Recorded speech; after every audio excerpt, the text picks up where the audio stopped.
The world knew what was next for the makers of the Halo franchise after they would wow the world with their first title following their loss of their beloved IP, Halo, and that was Destiny. That's because not even a few years into the launch of that game, it was already confirmed Bungie was working on a new sequel, Destiny 2, for their widely successful but short-lived online console-only first-person shooter title, Destiny.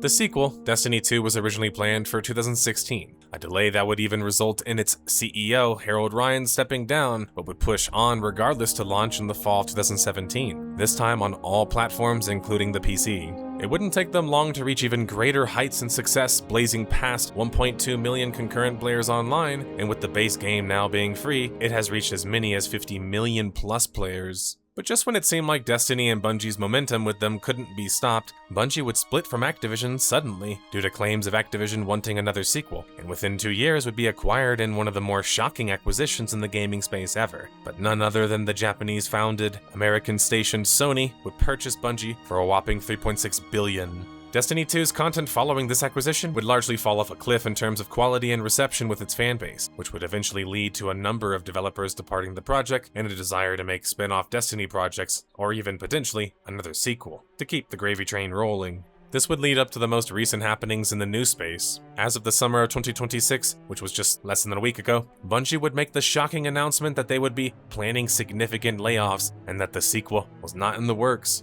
Worse, they would announce that they would be shifting Destiny 2 to maintenance mode with no new planned content on the horizon. This was after Sony, their parent company, had reported as much as a $700 million in impairment losses due to their underperformance. I had no idea, detectives, I would be greeting you again so soon on the topic of Destiny. But powerful forces have moved their chess pieces, and now we must react and chronicle it all as best as we can.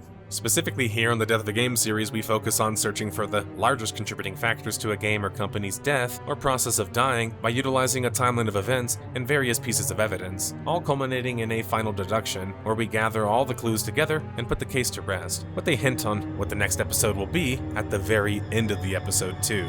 Destiny 2 naturally being in maintenance mode qualifies as a dying game now, unfortunately, and we want to investigate why that is. Pick one of the 3 base classes detectives, such as the Mystical Warlock, the Tanky Titan, or the Agile Hunter, and get to light bending and shooting, ball and gun gamers. Let's get to the case. The story begins with the episode we did on Destiny 1, so go check that out first, because we didn't want to cover much of the same stuff from that timeline and video, so we condensed things in this video a bit. But we will start our story here, with Destiny 2. With the departure of Harold Ryan as Bungie's CEO since inception in 2016, which proved to be a very challenging year for Bungie. That's because Destiny 2 was originally supposed to launch here and was now delayed to the next year, which would reportedly end in Harold Ryan having to die on the sword due to the pressure from Activision, who had a publishing agreement with Destiny 2. If you remember, the engine they were using, the Blam engine, was notorious for having tons of technical depth and being hard to process live updates, which a title like Destiny would sorely need, with even small updates needing to take an overnight rendering and compile process to function due to how resource intensive it was. This was likely further contributing to how slow Bungie was working on their sequel and the subsequent updates that would come after, a problem they could never quite escape. Things would go quiet for a bit, but Bungie would reappear in the spring of 2017 to remind everyone that Destiny 2 was still planned for its launch later that same year, a launch that would feature a PC launch for the franchise for the first time, which is why, arguably, some believe the pivot to Destiny 2 happened so quickly. Destiny 2 would have its beta for pre-orderers only July 2017, giving them the first chance to test the game. Not much testing would be expected of Destiny 2, as people were largely expecting the same or just a little bit better, but with how short their testing window was, I couldn't help but feel like it was related to their tight release window. Destiny 2 would launch on all platforms September 6th, 2017, including the PS4 and Xbox One previous platforms, 3 years after the original Destiny had launched. Destiny 2 would skyrocket past an impressive 1.2 million concurrent players in just a few days and reach an impressive 85 out of 100 from 95 plus different critics. We will cover some of those critical reviews shortly, as well as I will personally dive into some of the details and uniquities of the gameplay in Destiny 2. Standard disclaimer, I'm a major Halo fan, and Destiny has never quite fully resonated with me. But both GameSpot and IGN would score the game near the same, at 8 out of 10 and 8.5 out of 10 respectively. The universally loved part of Destiny 2, even amongst its haters, including me, was the game's gameplay and gunplay. It clearly feels Halo-inspired, even down to the guns, but the powers do enough to just change things up to keep things in the gameplay fresh and unique so it doesn't feel like just the same. And the movement is really crisp and weighted, much better than the clunky Destiny 1 movement in my opinion, and is able to make the game feel fun in spite of it lacking so many other things, to be honest. For example, even GameSpot mentions their derivative story, which barely feels functional enough to do the trick, with the amazing gameplay doing the majority of the lifting here. The cooperative focus we felt in Destiny 2 was much improved, including how early in the game it would link you with other players, even in the tutorial for example. But for me, I couldn't help but feel like they essentially had already shown their hand with the first game, meaning that nothing new here in the world was really introduced that was going to make the world feel that much more immersive, and that was a bit of a bummer for me. When I run around to check out the last city, the first city that you encounter, or technically it's supposed to be, as the name implies, the last city but just for kind of a human civilization, it looks like a collection of set pieces with no real reason for me to do anything but just to talk to the next NPC about the quest objectives I'm supposed to do. No, the strength of Destiny 2 was in the gameplay challenges, the teamwork needed, and in the gameplay itself. Destiny 2 had included 6 strikes, advanced cooperative missions that were a mixture of story and more difficult raid content, and also launched with a raid dubbed Leviathan. A few months later would be the game's first expansion, often called a DLC, more so for some reason, Curse of Osiris. Curse of Osiris would add the new character, Osiris of course, and a new planet Mercury. The level cap was raised to 25, and instead of adding a new raid, it instead added some new areas to the existing Leviathan raid. That was the only raid the game had though, as I said, which was a bit unfortunate considering even WoW Classic had 2 raids during its launch back in like 2004. Now sure, some would say comparing an MMORPG to an MMORPG or ORPG isn't totally relevant. Hell, even Monster Hunter Wilds has the same amount of in-game content at launch than this game, but they are still both virtual worlds with continuous content updates and share a lot in common. I think one of Destiny 2's biggest strengths was its player base having not played any of those other games, because as you will see later on, Bungie was able to condition its fanbase to an absolutely snail pace of content and fare very effectively there. Oh, and I should use this time to talk about the game's budget, which had less rumors than the previous game did at like a $500 million budget projected. This seems to go along with what Jason Schreier would later claim about a Destiny 3 game and what that would cost. So we can at least infer that Destiny 2 cost anywhere from $200 to $500 million at the very least, you know, on the average end. I forgot to mention that the audience didn't really appreciate Curse of Osiris that much, with it barely managing to score 61 out of 100 on Metacritic and being called a boring asset recycling campaign. Worse was players calling it a glorified update packaged as a DLC that cost them $20. To me, this was your chance as a company to prove to your fanbase that you weren't like you were with the first game, and which also launched, content starved. Instead, you charge your players for an update just months after launching while it already lacked in content. It just wasn't a good first impression. Warmind would be the game's second expansion, dropping the following year in the summer of 2018, and this expansion was in the same vein as the previous one that added very little to the game and relied heavily on reusing assets that they repurposed in the form of new strikes. The notoriously glazy IGN would give it a 6 out of 10, and most critics would average up to about like 68 out of 100 overall. The expansion would add a horde mode called Escalation Protocol, which allowed players to fight a series of rotating bosses. They would also add the Valor and Glory ranking system, which would later be reworked, and a timed exclusive PS4 only strike, as well as a new raid layer added to the existing raid Leviathan. But Bungie was already cooking up some new business ideas, and that was kind of effectively how they were managing to finesse their way through some business deals despite never really having completed any of them outright, and would acquire outside investment from China and NetEase June 2018. While this seemed like they would be splitting development from my sources, this new Destiny title was a separate project and was developed by a separate NetEase team. While this sounds like I'm hand-waving some of this, it's more serious than that. NetEase would invest a whopping $100 million, and from that investment be granted a minority stake in Bungie and a seat on their board. There wasn't even a deal of publishing Destiny 2 in China either, since they hadn't launched there. This was interesting since they were still in a publishing relationship with Activision too. Was Bungie covering their bases, or potentially moving elsewhere? Or perhaps, as many of their ex-developers would later claim, trend-chasing a bit too much? But although Bungie would fumble the first few expansions, their third expansion, Forsaken, would be one of the most positively received expansions yet, out of the 10 expansions they would end up releasing, or more. I'm not good at math. That was because besides just adding new content to the game, it actually added a new raid and accompanying story that felt sharper and darker, introducing a new hub zone, the Dreaming City, the homeland of the Awoken. The integration here was intentional, starting from the open zones near the city, leading into what would become the raid dubbed Last Wish. It would also further expand the Gambit mode, which was a PvE-PvP hybrid mode that stretched out over 3 rounds. Now, I just sold the hell out of that thing because it actually sounds great now, right? But sadly, the execution wasn't quite there, with most of the community growing to hate it because it was undone so easily by just having a better invader, or player dedicated to invading and disrupting the enemy through traveling through the portal. It would also end up becoming an abandoned mode from Destiny 2. But just as the news would hit the public space claiming that GaaS, or Games as a Service, or even live service games, whichever you prefer to call them, have contributed to EA and Activision growing by a combined huge 79 billion.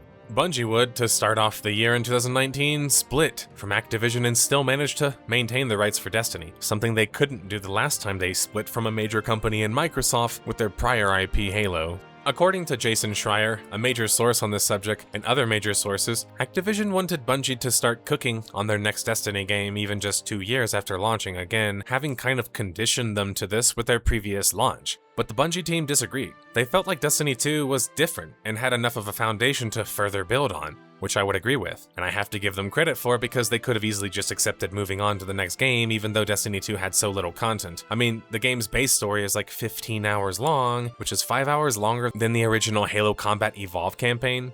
To coincide with their freeing from Activision, Bungie would not only drop their newest expansion Shadowkeep, they would drop on Steam for the first time, October 1st, 2019. Destiny 2 wouldn't score the best there by users at first at just under 80% positive, but within a month would equal out to a much better 92%, which was the best score it was ever able to score on Steam, as it would start reaching millions of players very quickly due to its switching to making the base game free to play.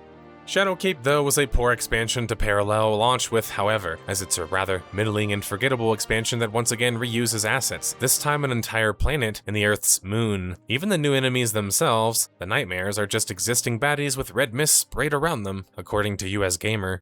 Although the next expansion would be rated rather similarly, god damn that word destroys me, I think arguably it is the worst expansion to hit the game yet, November 10th, 2020. That was because the new Beyond Light expansion introduced something with it called the DCV, or Destiny Content Vault, and yeah, you guessed it, one of the most hated features in all of online gaming would rear its ugly head, and from this point on, decided by Bungie, they would start vaulting content with the hope of bringing them back after updating. The reason they explicitly stated for doing this is to cut down on the installation size of the game, which is just utter bollocks. It's a way to transition the game from its paid game roots to making sure you have people on the hook for content that was already made and consumed by many. Worse, Destiny 2 already had content problems, both lacking in content and how long it would taken them to craft the content they needed to feed their hungry audience. And this now made it to where you were doing all of that work and it wasn't even going to be serving you anymore, making so much of it wasted effort that led nowhere. Beyond Light might be a forgettable expansion, but vaulting in Destiny 2 being one of the most controversial and hated mechanics or features Bungie introduced, and rightfully so, would make the expansion the most anti-consumer yet. Side detour, and a recurring one that makes an appearance in any Bungie episodes or Destiny episodes even, considering I covered it in the first one, that's because the year of 2021 was the year that Bungie would showcase how toxic it was reportedly as a workplace.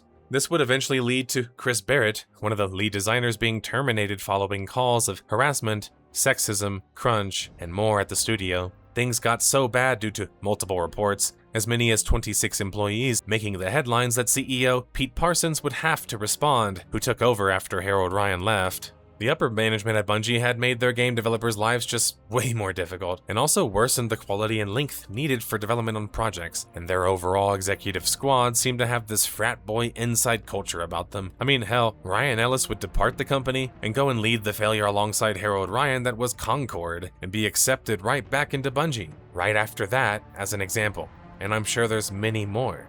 The final straw that year would be the departure of the head of the HR department at Bungie, likely preparing or unwilling to prepare for the oncoming storm. 2021 was a bad year at Destiny 2, both update-wise, since they received no expansion that year, and talent-wise, as they would continue to lose much of their talent as the years would unfold. The timing wasn't coincidental, with many major publishers and gaming conglomerates throwing around major amounts of money and making some serious purchases in the space, like Microsoft's purchase of Activision Blizzard, and Destiny's stock being at an all-time low publicly, at least figuratively. Sony would, in a shocking turn of events, purchase Bungie for a whopping $3.6 billion. No terms were announced concerning the deal yet, but the thing I want to focus on the most is that although this could have meant some good things for the future, Bungie had notoriously not followed through on their end of things in these arrangements that they got themselves in, having a history with burning both Microsoft and Activision Blizzard in many ways, who were ironically now together. Not to mention, the previous year was Destiny 2's arguably worst in some time, and it was an odd time to make the purchase, and many hardcore fans were worried they weren't even going to be able to recoup their money, which would inevitably mean content slowing for Destiny, and potentially worse. The second best expansion to hit the franchise yet would happen shortly after this announcement though, February 22nd, 2022, and put Destiny 2 back into some serious contention. The Witch Queen expansion was a return to one of the previous game's villains. Well, sort of. It was Oryx's sister this time, Savathun, complete with a new zone themed appropriately. It also added weapon crafting, a new raid, 2 dungeons, and they redid the King's Fall from the Taken King, a beloved Destiny 1 expansion. The campaign now would actually get players ready for upcoming raids and dungeons. I know, wow, what a crazy idea. Which is just a godsend for me personally, as I've been asking for it in online RPGs and MMORPGs for ages. Though tragically, following the next expansion, much of this content would be forcibly vaulted, especially all of the seasonal content that came with, from the previous expansions. So every time a new expansion would add new content, it would take months, sometimes even maybe a year to create. It would simultaneously remove some in the process. An utterly bizarre way to schedule content, and simply just creates a horrible new player experience as they can't even complete the previous content properly now. This is how Destiny 2 would manage to sour things or spoil their situation so much despite doing well at times. In the end, they would vault as many as 5 patrol spaces, 2 short campaigns, 2 long campaigns, 5 raids, 2 gambit maps, and 9 strikes. That's not counting the oodles of seasonal content that they also vaulted. So really, a lot of my complaints about Destiny not having content, if anything, is a self-inflicted problem at the same time. The next expansion, the Lightfall expansion, would drop February 28th, 2023, and this might have been the worst of the newer expansions to release yet, especially with its horrid reception on Steam, scoring a 31% from users there. The comments seem to doom and gloom a bit, but they all utter a similar phrase. This was the start of the end for Destiny 2, marking for what people would refer to as seen as the Sony era now. The only thing memorable and cool about the $30 expansion was that it introduced Strand into the game, which was a new elemental energy that resulted in 3 additional new subclasses, and well, more plot. The Berserker Titans, Threadrunner Hunters, and Broodweaver Warlocks. But paying $30 for 3 new subclasses still wouldn't be a good value offering, a common reutterance when referring to the Destiny IP as a whole. But while things had seemingly slowed for Destiny 2 during this time, they had announced they were working on another title, one not in the Destiny universe, and one reaching further back to acquire a name and IP that nobody really even remembered despite its major innovations, Marathon, announced May 24th, 2023. Though Bungie would stress that Marathon was made for its own player base, meaning it didn't need Destiny players to play it to succeed, and they weren't even explicitly being targeted as an audience anyway. While this sounds admirable and all, but pretending you could divorce it from Destiny was impossible. When not only the gameplay is similar in some ways, Jason Schreier would report that they would have to split their development team nearly in half to accompany the new project, which would be delayed to the following year, accompanying a major series of layoffs at Bungie. The next expansion would be straight delayed to the following year too. The layoffs and news were so bad that Bungie would respond to things, where the Bungie CEO, Pete Parsons, would ultimately claim that the layoffs were due to Destiny 2 underperforming, which was tough to hear for the fanbase who couldn't see the X and O's of the business aspects. But the level of scale expected for Bungie's success with Destiny 2 was immense. This was a development team that had grown to a reported 600 or more dedicated to the game.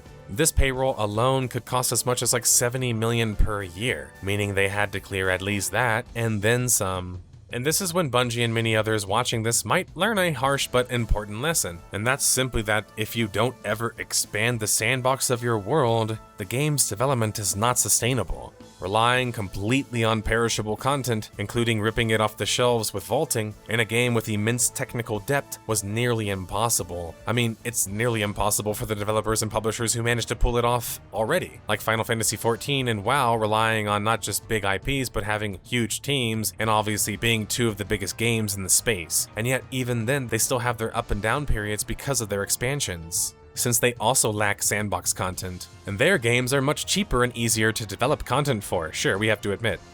The problem with Destiny 2 was endemic. It took the team way too long to produce content, and it cost them way too much money that the player base would just consume in record time.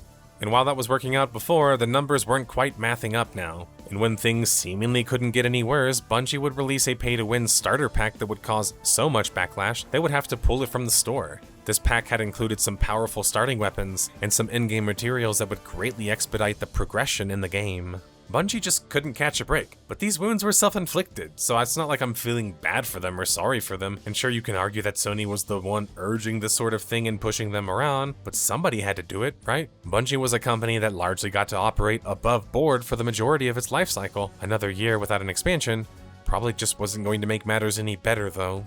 But nothing was stopping the bleeding for Bungie, and they would announce a staggering 220 employees being let go in 2024. But it wasn't just like rank-and-file developers. No offense meant. Major developers as well would also depart the same year, such as Chris Barrett, who we also already mentioned due to his harassment allegations, but also game director Joe Blackburn would promise to step down after the next expansion. The man behind the majority of the quality at Destiny, many people would argue, who would relinquish the title of lead director to Tyson Green, who, by the way, was behind the next two expansions and the portal system. I should add, ouch.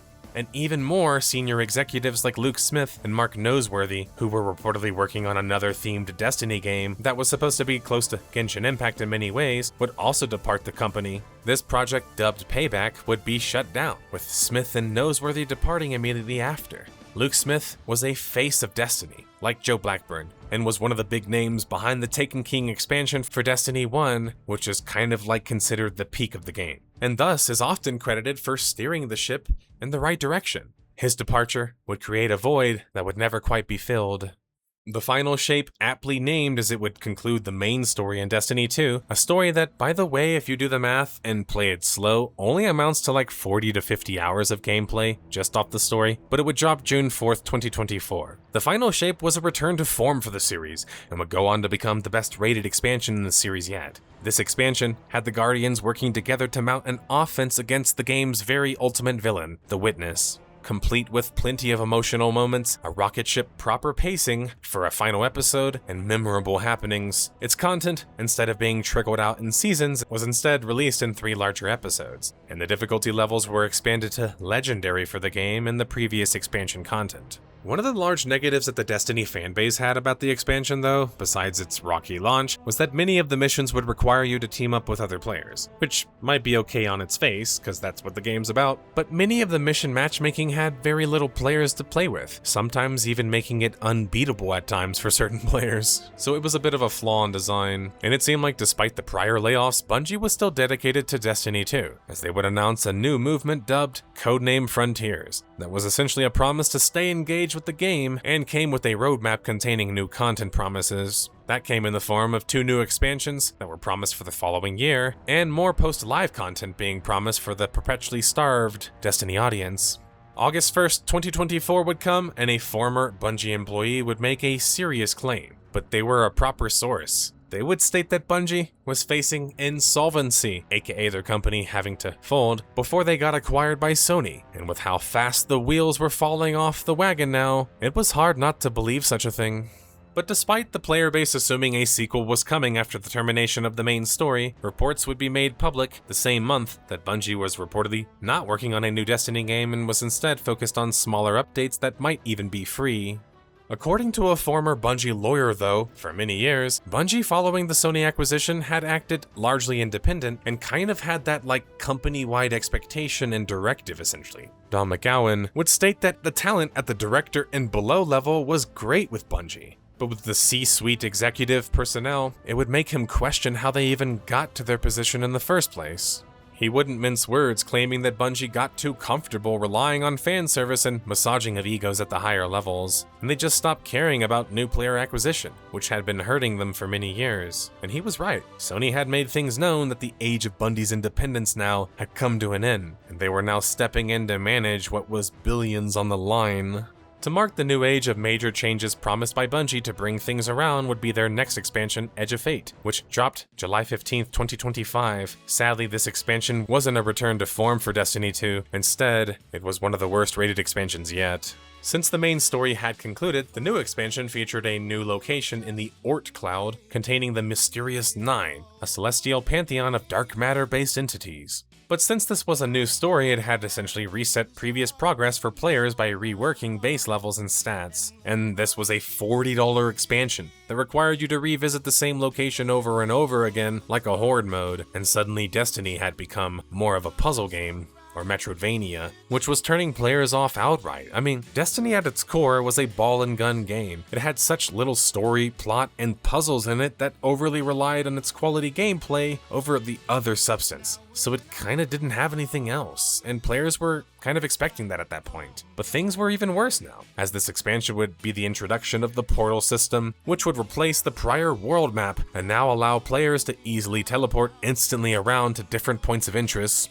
Now you didn't need to explore or travel to new planets. It was like a raid or dungeon finder being introduced to World of Warcraft all over again. This change would also remove dungeons and raids from the weekly rotation for some reason, making a vast majority of the game now redundant. So now you have even more menus to navigate, meant to make things faster and easier, and they remove immersion and further make older content even more useless. The Edge of Fate expansion and the Portal update might be two of the worst updates yet in the game's history. And from this point on, according to Steam charts, the peak population would never again eclipse 60,000 players and would remain well under 17,000 players on average.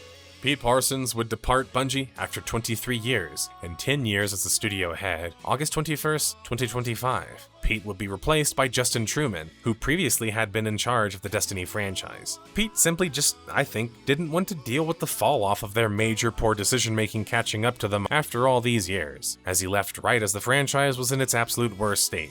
Though, understandably, so he can still cash out on his stock options before the rest of the company is potentially shuttered or downsized further. I don't have a particularly high opinion of Pete Parsons, and you probably shouldn't of most CEOs, but his own employees didn't either, and that's kind of all I need to know, really. His replacement, Justin Truman, was a more homegrown talent and less corporate-focused, which is definitely admirable. But sadly, these sorts of skills wouldn't likely prove to be that useful, unless Bungie could get greenlit for another project. And Truman had been poisoned according to the community because he did a GDC talk where he would state that over-delivering as a live service game was effectively bad, which he has been mocked about ever since. Destiny would make matters worse for their existing fanbase, as they would announce a mobile title that would ultimately launch August 28th, 2025, dubbed Destiny Rising.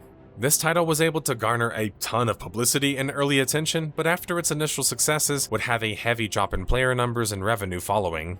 But while this might surprise you, you have to remember that Bungie at one point had tried as many as 4 Destiny-themed projects behind the scenes, but none of them had paid off, and only one was set to launch the next year, and that was the non-Destiny one, Marathon, which also had a boatload of its own drama surrounding it.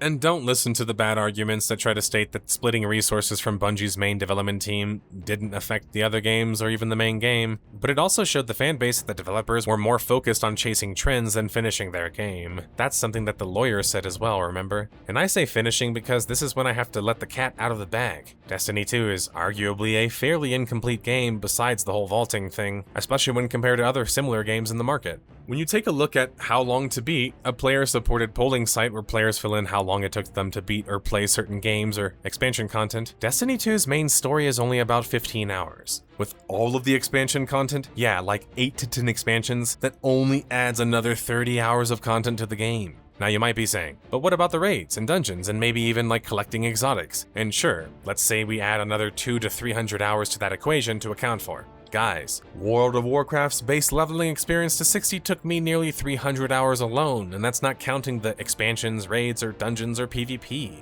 So that means that I can pay for WoW and say like 3 expansions for like $150 and get over 1,000 hours of gameplay to chew on if they're full price, and not even like super completionist stuff, but base content. on average, meaning I have to pay nearly 200 USD to all expansions in Destiny 2 to get a fraction of the same amount of gameplay hours enjoyed. Now sure, the comments are already starting to formulate their defenses. Destiny is usually on bundle sale at about like $70, but even then WoW has a free base game up until the expansions, which would range from 20 to 40 depending on their sales. That's longer than the entirety of what Destiny 2 has to offer, period. I know this is a hard pill to swallow, and for those who can't, are likely formulating arguments in the comment section, as I said, about how these two games can't be compared. And fine, MMORPGs and ORPGs or MMORPGs are not the same thing. Fine, I agree. Let's choose the pioneer of the ORPG or MMORPG market in the West though, Guild Wars. Each campaign in Guild Wars, on average, is like 50 hours or more to beat. That means that you can play the game in its 3 expansions for less money and far more content than Destiny almost in its entirety has. I asked the Destiny fanbase and others this simple question. Without Destiny having the gameplay it does, or graphics or gunplay, would you ever excuse a game offering less than games that are like 10 years or more older? And what about excusing a game that at this point has put out only a total of like 10 expansions, and like 4 of them were rated positive on Metacritic? 4 out of 10? 40% doesn't sound that sexy when you start to break it down. I know it's not the fanbase's problem, but the reason that Destiny 2 was able to remain so mediocre for so long was because it looked and played nicely, and had some good times, sometimes. That's pretty much it. It has, in my experience, some of the most inflated goodwill I have ever seen in a game that if WoW, Final Fantasy XIV, or even Guild Wars had following, the same path, none of them would have ever been around anymore, or have ever made it. Sony was making this realization as well, as they would claim on November 11th, 2025, according to the latest financial reports, that they had taken a $204 million impairment as a result of Destiny 2's underperformance. This would be significant enough to drag down the profits overall. Things were getting seriously dire, and Bungie chose this time to team up with a very unlikely ally in Disney to utilize inspiration from their massive Star Wars IP on what would become the game's next expansion. Bungie was promising that they weren't giving up though. At the end of November of 2025, and Tyson Green would state that they were still confident in a path forward.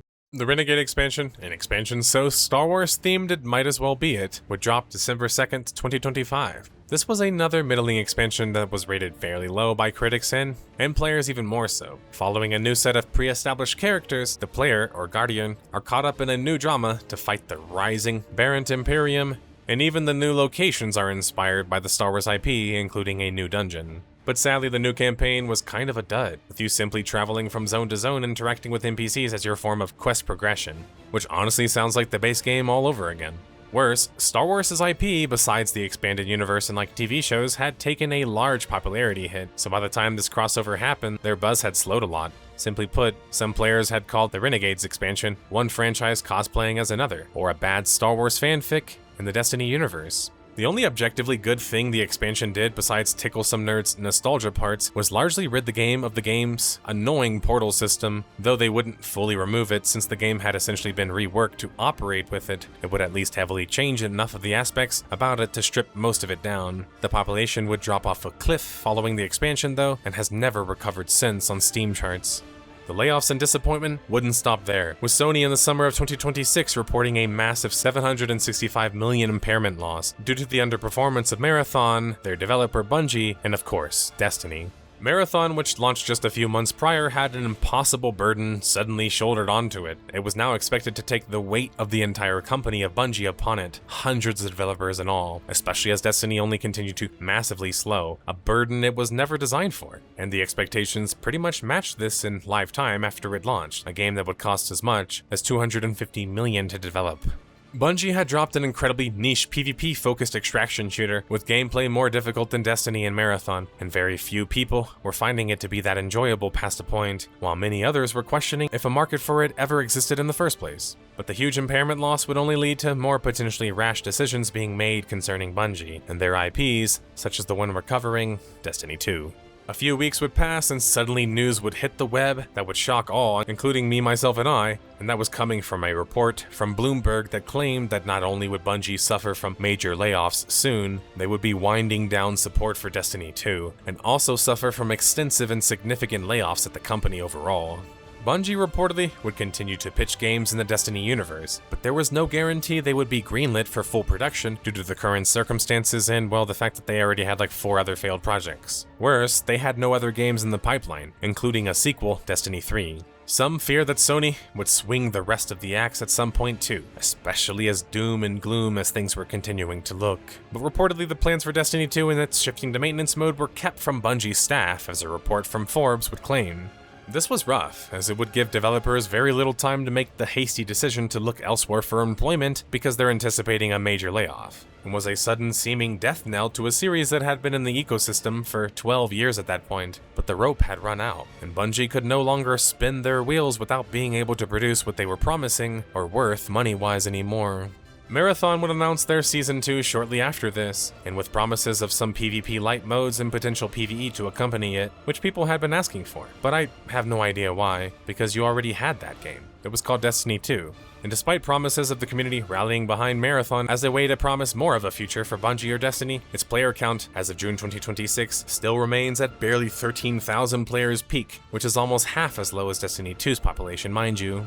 But while both of these games might experience some temporary runoff, I don't think either will get enough of a player boost to save either game or potentially even the company. Yeah, you heard that right. We could not just be talking about the death of a game, Destiny 2, and maybe even Marathon, but the death of a game, or the death of a company, Bungie. According to the #1 Destiny video game journalist and gamer Paul Tassi at Forbes, one of the major ideas at Bungie was a sort of relaunch for the game, dubbed Destiny Infinity, meant to kickstart excitement and momentum on a true Destiny 3 sequel later on. And Paul would also hush rumors that the success of Marathon is why Destiny was put into maintenance mode. Though I'm sorry, I think the evidence seems to contradict that. According to another reporter, Jason Schreier, who we've, mentioned a few times, to even make the 3rd game in the series it would cost them as much as like $500 million, which was on the higher end of their previous budgets, and not counting marketing as well. The wheels had fallen off the bus at this point, and Bungie was having to run to push for momentum, and struggling.